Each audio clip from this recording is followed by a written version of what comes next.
While growing up, sickle cell wasn't a phenomenon that was communicated to us as we just got to know about it from seeing people that sickle cell is a thing that happens. But while growing up, I got to understand that it is a very serious thing. Serious in the sense that it's a very terminal issue. Coming from the lay side, I saw people growing up with sickle cell in let me take for example my secondary school. There are these people I know, and today they are late, but we didn't know what caused it and how it came about. But as I continued to interact with people, I got to know that whatever happened with sickle cell, it's not the patient's fault. Now, what I know about it is everybody can be born with it. And how are people born with this is if the parents are either AS or SS, that's what the sickle cell, that's where it comes from. And through explanations, I got to know that it's, should I call it a deformity, or it's an abnormality? Yes, it's an abnormality where the cells are in the shape of a sickle, the farm tool, and then that already poses an issue in a human being.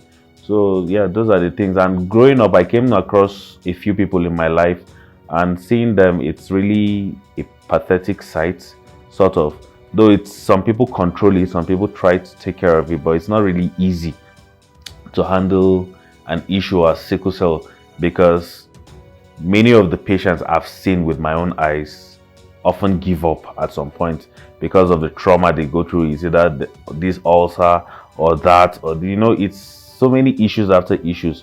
So at some point you begin to feel pity for these people, and this is not something that was their fault. And that is why I like the sensitization that is going on now to parents, people who are trying to find a life partner. Know your genotype and all that, because yes, that is where I think it originates from, genotype.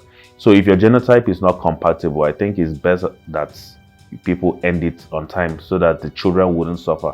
I know of someone who was taking care of his child up to the level of maybe just 2, just 3, and now the child is dead because of this sickle cell thing. So they're a very fragile set of people that need extra care.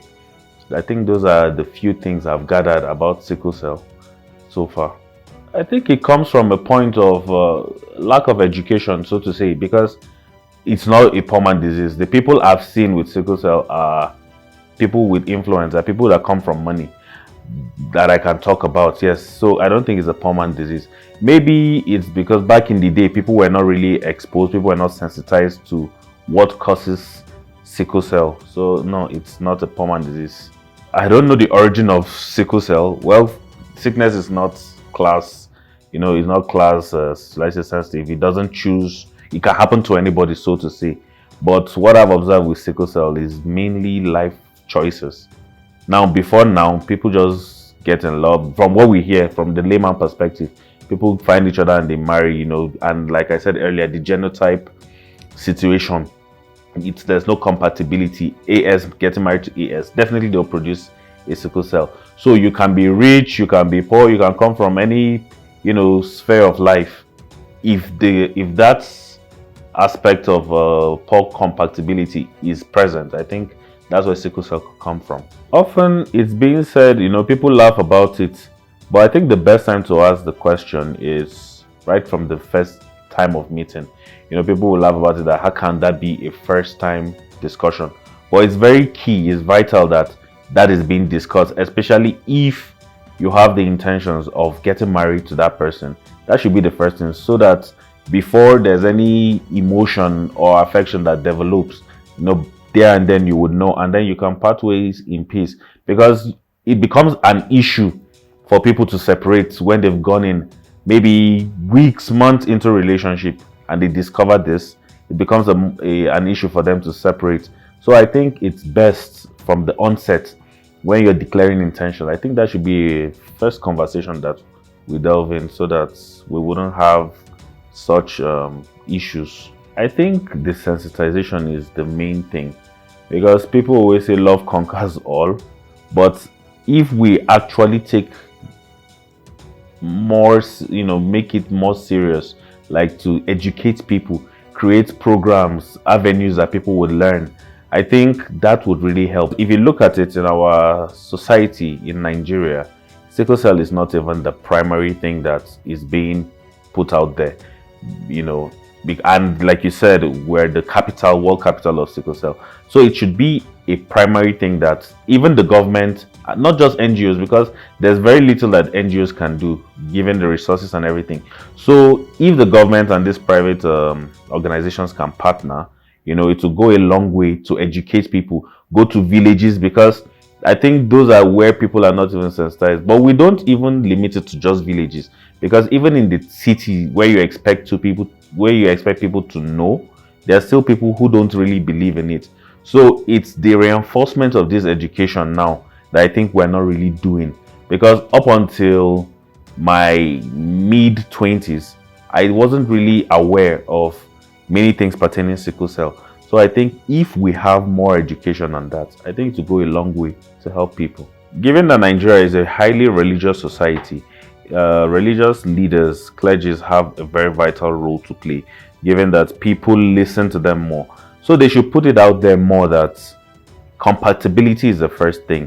It doesn't matter if it is love or anything, compatibility, because you are not the one who feels this pain. It's the offsprings you bring that would bear the repercussion of your carelessness. I will call it carelessness, because if they keep preaching these things, keep saying it, people would know. And when people even come for counseling, they can go an extra mile to ask, what is your genotype?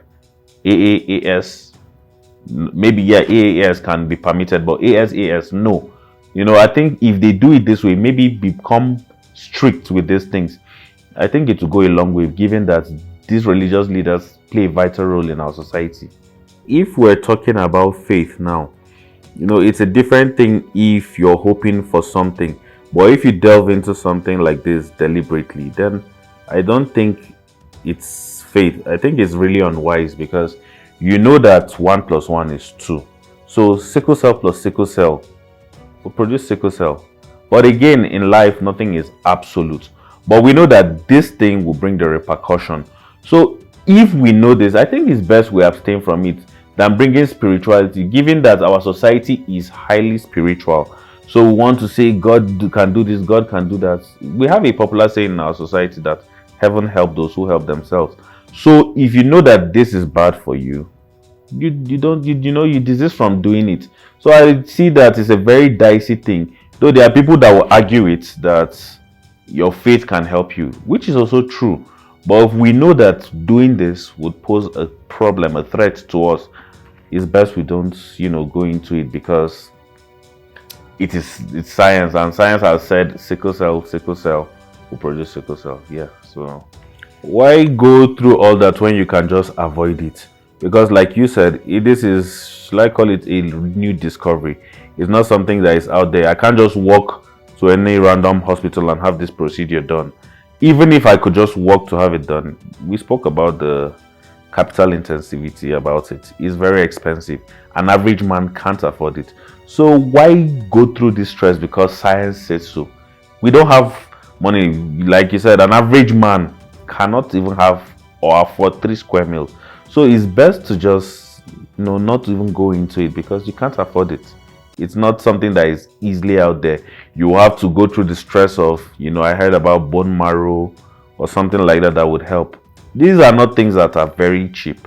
How even an ordinary CS cesarean session for a pregnant woman, how many people can afford it? Talk more of these transplants to help sickle cell. So it's best to avoid it. I don't advise anyone to go ahead with it, because technology says we are making progress in this level. It's a different situation if it has been perfected, that this treatment works. It's a different situation, but we hear theories here and there. So I don't think it's really perfected yet for people to risk it. It's better to just avoid it.